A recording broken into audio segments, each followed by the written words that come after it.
자, 24번 볼게요. 24번 같은 경우는 언어의 진화에 대해서 설명하는 글입니다.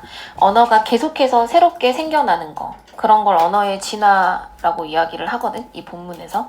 근데 그게 그렇다 보니까 세대 간의 언어를 100% 이해하는 것이 어려워진다. 이런 글의 내용입니다. 자, new words and expressions emerge continually in response to new situations, ideas, and feelings. 자, 새로운 단어, 그리고 표현, 이런 것들이 emerge라는 동사가 나왔어. emerge는 어떤 특징이 있었더라? 자동사. 그렇기 때문에 수동태가 된다, 안 된다? 안 돼요.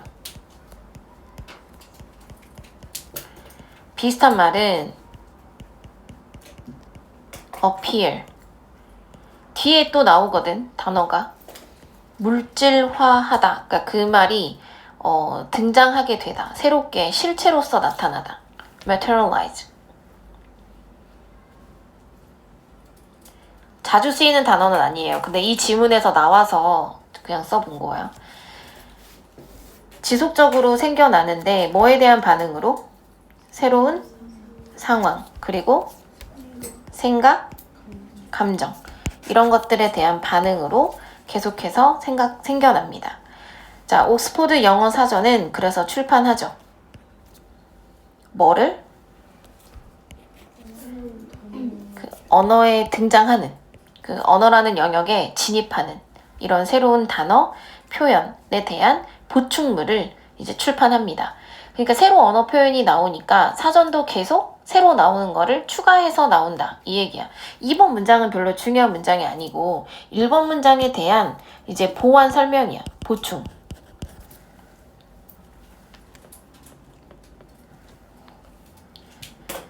그리고 enter는 타동사였어요. 여기에 뭐 into 이런 거 쓰지 않습니다. enter 다음에 into를 쓰고 이런 것들은 어떠한 상황에 들어가게 되다. 추상적인 내용을 나타낼 때. 어떤 사람들은 deplore this kind of the thing and see it as a drift from correct English. 자, deplore 무슨 뜻? 그러니까 불평하다 이런 뜻이야. 비슷한 말이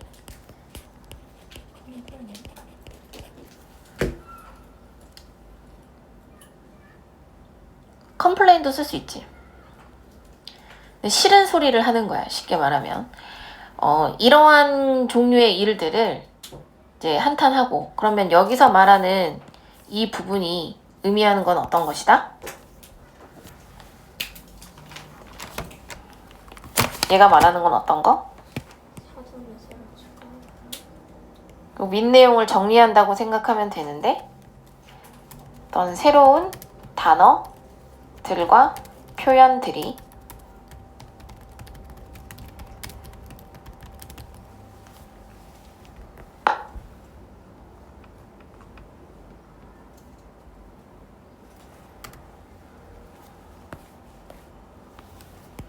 이런 것들을 한탄하고, 그리고 그것을 뭐라고 본다?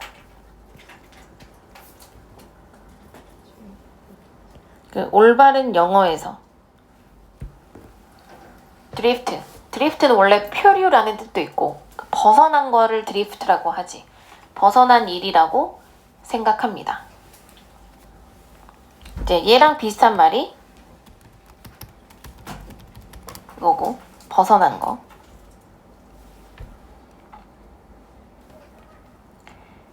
correct는 이제 올바른 뭐 이런 뜻인데, 그러니까 정확한 영어, 그러니까 공식적인 영어를 말해요, 보통은.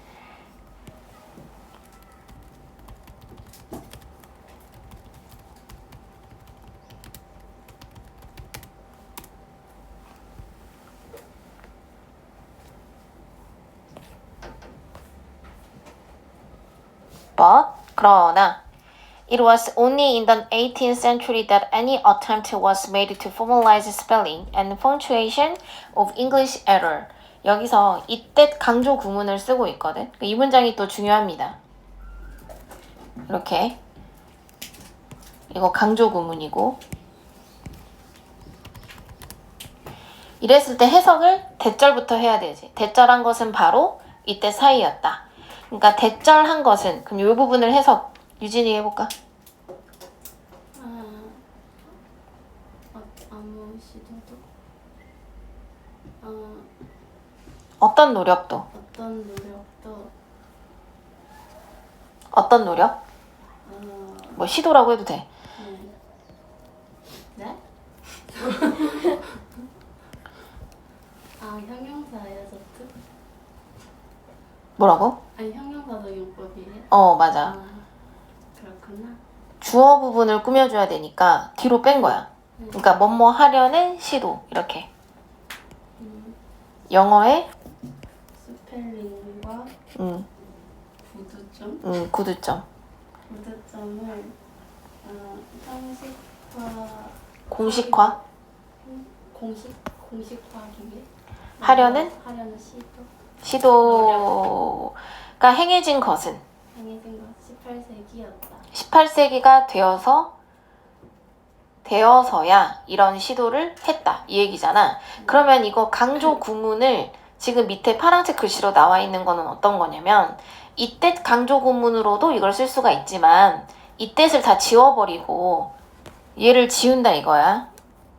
얘를 지운다라고 생각해보면 결국 얘를 문장 앞에 빼서 강조할 수도 있잖아. 그거 말하는 거거든. 그러면 얘를 앞으로 빼서 강조하면 only도 부정어구가 돼요. 그러면 뒤에 남아있는 요 부분을 어떻게 써줘야 돼? 도치를 해야 돼.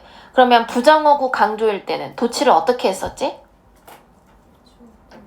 의문문 만드는 것처럼. 여기서 동사 누구야? was지. 그럼 어떻게 해야 돼? was any attempt made 이렇게 해야겠죠. 알겠어? 그거고 formalize랑 같은 말은 뭐 있을까? 공식화하다. standard의 동사형. 이 말은 왜 썼을까? 앞에서 이렇게 새로운 영어 표현이 추가되는 것을 불평하는 사람들이 있다고 했잖아. 그래서 이렇게 추가된 단어나 표현들은 진짜 올바른 영어가 아니야 라고 보는 입장이 있다고 했는데 영어라는 것들에 대한 철자, 구두점 이런 게 표준화된 것도 18세기 되어서야 됐어. 그러니까 새로운 단어라고 안 될 게 뭐가 있냐 이런 의미에서 이 문장을 쓴 거죠.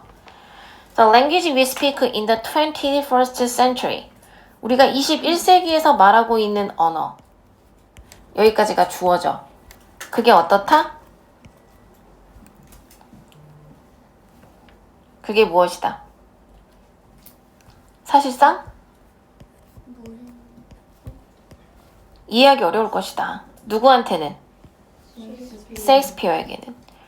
그러니까 셰익스피어는 우리 시대와 동시대의 사람들이 아니잖아. 그러니까 셰익스피어가 살았던 시대에는 지금 우리가 쓰는 언어가 거의 이해하기 어려울 것이다. 그리고 그것은 So would his way of speaking to us. 그가 말하는 방식도 우리에게 마찬가지다. 여기서 so는 앞문장에 대한 동의 표현이죠. 앞문장이 긍정문이니까 뭐 so am I 이런 거랑 똑같은 거. 뭐뭐도 또한 마찬가지이다. 도치 구문을 똑같이 쓴 건데 도치에서 지금 이 부분에서는 동사의 종류가 중요할 수 있어요. 얘가 지금 앞에 would를 썼지. 그러니까 얘도 would. 항상 대동사로 쓸 때는 동사의 종류가 맞아야 된다. did 쓰면 안 되고 뭐 was 써도 안 되고 조동사가 있는 경우니까. 그러면 이 문장이 의미하는 건 어떤 것이다? 셰익스피어의 말하는 방식도 마찬가지로 우리가 이해할 수 있다 없다?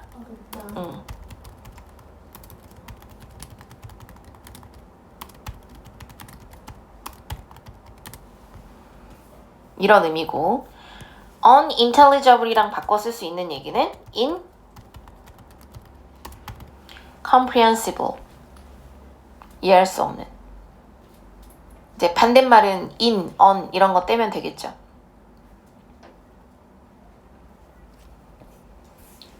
엘빈 토플러라는 사람은 뭐라고 추정을 했냐면 셰익스피어가 아마도 약 몇 개? 그 45만 개의 단어 중에서 25만 개만 이해할 거라고 생각했다 이거지. 근데 그 45만 개라는 단어라는 거는 지금 영어에서 흔히 사용하는 것들이야. 일반적으로 사용하는 것들 중에서 이것밖에 이해하지 못할 것이다 라고 추정을 했습니다. 자, in other words, 즉 이제 마지막 결론이에요. 즉, 근데 이제 결론도 예시를 통해서 말을 해. So to speak, 말하자면 자, 즉이랑 같은 말은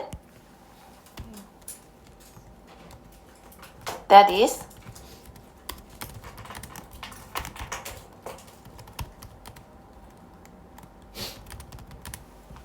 결국 말하자면 if Shakespeare's were to materialize in London today, he would understand on average only 5 out of every 9 words in our vocabulary.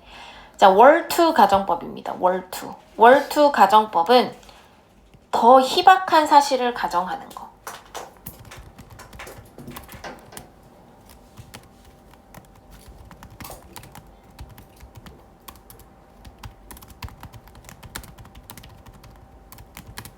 아주 희박한 가능성을 가정할 때 쓰는 게 were to예요.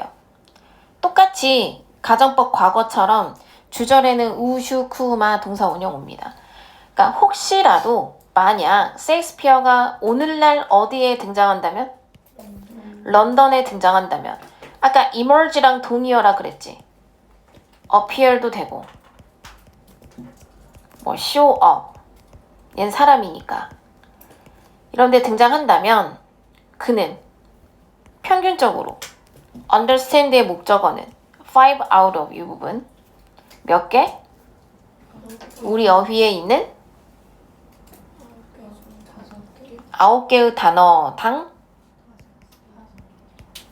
5개만 이해할 것입니다. 그러니까 반밖에 모를 것이다. 뭐 이런 의미죠. 그래서 이거는 다른 세대 간의 이해를 어렵게 만드는데 이 새로운 언어의 등장, 그러니까 언어의 진화가 세대 간의 이해를 어렵게 만든다. 그래서 language, 언어의 표준화예요. 표준화.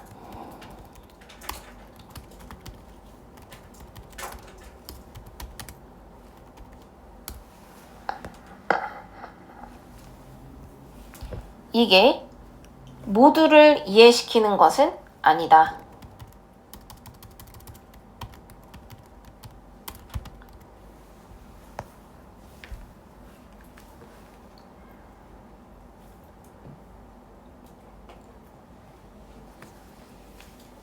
언어 표준화라는 게 있어. 그 영어에서 쓰여지는 어휘나 구두점이나 철자 이런 것들을 그 표준화 시키는 그런 시도가 있었죠. 당연히 그게 있지. 근데 그것도 뭐 얼마 안 됐다 이 얘기고, 셰익스피어는 뭐 16세기 뭐 이때 등장한 사람이기 때문에 언어의 진화에 대해서 설명하는 글